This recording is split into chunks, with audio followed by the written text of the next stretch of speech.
Hey, thanks for stopping by the brew tank. Today we're going to make our very first mead I ever attempted. So, let's get brewing. So our ingredients today is this Kirkland Best raw honey, 1 package of sun-made raisins, which are supposed to act as a yeast nutrient, and we also have some beautiful oranges I picked up today at the store, stickers removed. Also, I present my new drinking horn, where I'm a little afraid of drinking out of it given where it was manufactured, along with my dual dragon's goblet that has a removable center, so I don't risk breaking off the decoration during the wash. First things first, we want to sanitize the area with some Star Sans. You want to make sure that you disinfect the area as best as you can.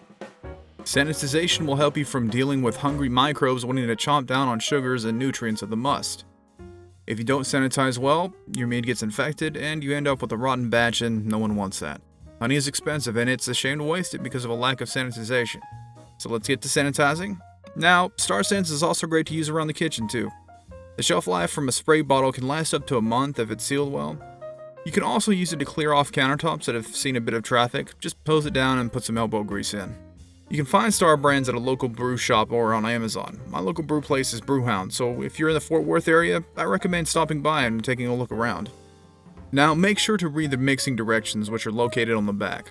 Also, be careful not to get the concentration on you, and to rinse yourself immediately if that happens. You don't want this stuff on your hands or in your eyes, so make sure to rinse both thoroughly if you happen to get any on you. Now next I'm going to show you my main brewing vessel, or carboy. This is from Northern Brewer, and it's called the Little Big Mouth Bubbler. It has a large opening, holds about 1.4 gallons, and is simple to use and add in your ingredients. This is ideal for our brew today given that we'll be adding fruit. Now the next one I'm about to show you is the most common one. This is the 1 gallon carboy, and usually that fills up to about this level. These are great for if you're doing a basic mead or using flavorants. I wouldn't recommend using a lot of fruit in these because of risk of spoilage or if foaming occurs and a blowout happens. Also, the fruit gets pushed up in the top area, and if you don't have it submerged, it's going to cause mold. The main issues you will have also is removing the fruit. This one you can just reach in and pull out the bag fruit with tongs, and the other one, you'll have to shake and wishing you hadn't put it in the first place. The good thing though is you can rack into this bottle for later when fermentation is done. The Little Big Mouth Bubbler I love because you can rack into this narrow-necked carboy while also not risk sucking up the lees or yeast cake in the bottom. You'll also slow down oxidation when you reduce the head space. This will keep your mead much longer.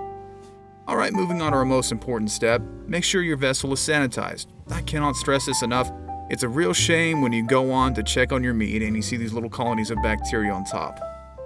Then you're thinking, well, there goes all that honey I just spent good money on. And prices will vary where you live. If you're spending $3 to $4 per pound, you're in pretty good shape. But if you start spending $6 to $12 or more, it adds up and you'll start regretting things.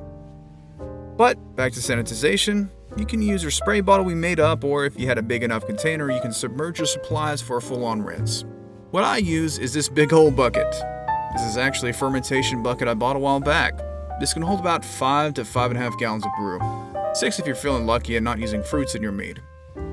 Now what I got in here are different parts of the carboy. This is the airlock part that goes on the center of my next piece, the big mouth lid. What you do is screw down the plastic part and add either some boiled or sterile water into the well. I'm lazy, so I just use vodka.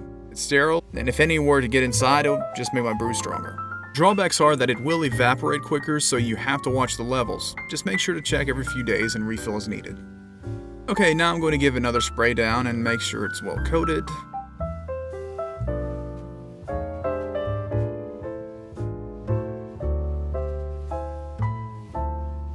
It's okay to leave some foam in the bottle. It's not going to hurt your mead. When you add your water, it's going to oversaturate the acid-base sterilization mix and pretty much make it neutral.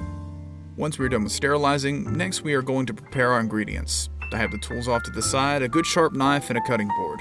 Make sure to sterilize the board and the knife. The board I'm using is wood, so it can have yeast trapped inside. I've been soaking the orange in some sanitizer so there are no outside contaminants or pesticides. We just wash that off. Another tool that we are using is a small nylon sack.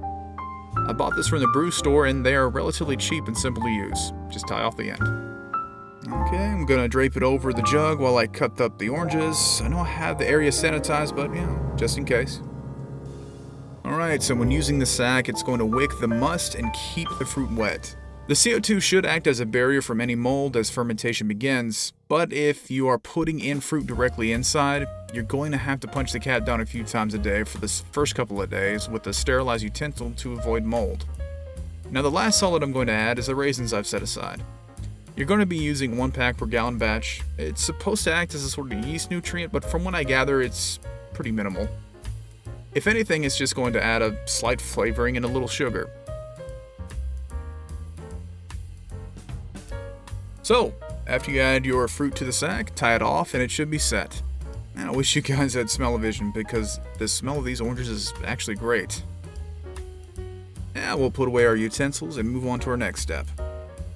So now all that's out of the way, all we have left is our yeast, our water, and our honey. Off to the side I have some honey in the sink full of warm water. That way it just helps it pour easier. Next we have our water, and you want to also check the capacity of the bottle and make sure you have enough to mix for the batch and for the yeast pitching. So let's open it up and add to our carboy.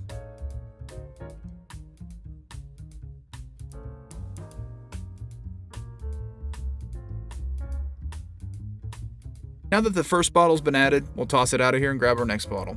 Alright, we're going to measure out a few cups into our sterile bowl and warm it up to wake up our yeast. Be careful not to overheat the water when using a microwave. You can kill your yeast very easily this way and we'll have to repitch it. Also, don't microwave your yeast either. Just read the back of the instructions. Now the yeast we're using today is Lalvin 71B. This yeast plays nicely with fruit meads or mellow mells and has a good tolerance to climate.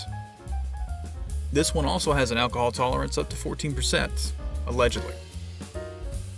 Now we are going to pour out a few cups for our yeast. Give the yeast a few knocks. Give a few turns in the bowl to submerge the yeast. Okay, so I poured the honey real quick and it sank to the bottom. No problem. It will mix just fine, but before I mix it, I'm also going to add some yeast nutrient. This will help along with the fermentation and decrease the chance of a stall out.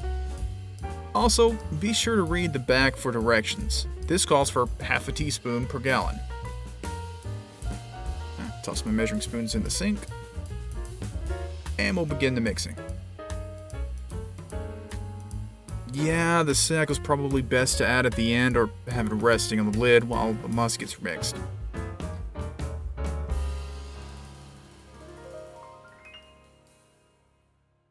Now the must is homogenized, we pitch the yeast with a yarkok. I hope I pronounced that right. Yeah, just yell any encouraging obscenity at it like I did and give it a pour.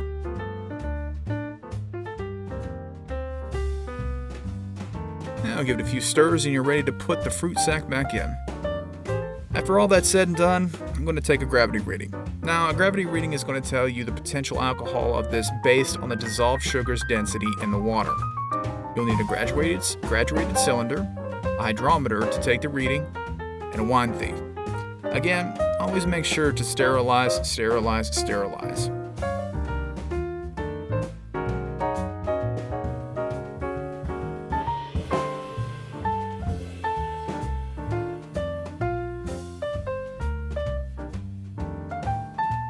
I'm just going to pour it back in because I trust everything is well clean.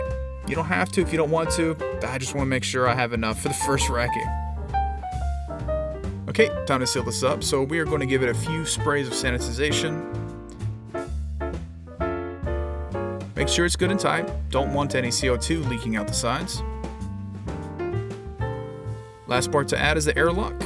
As you can see, it was slightly tricky, but I got it on.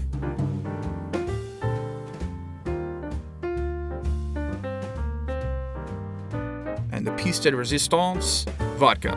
Cheaper the better.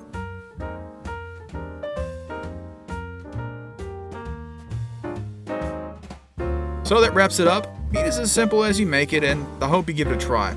Thanks for watching, and if you want to see more, make sure to subscribe. Cheers.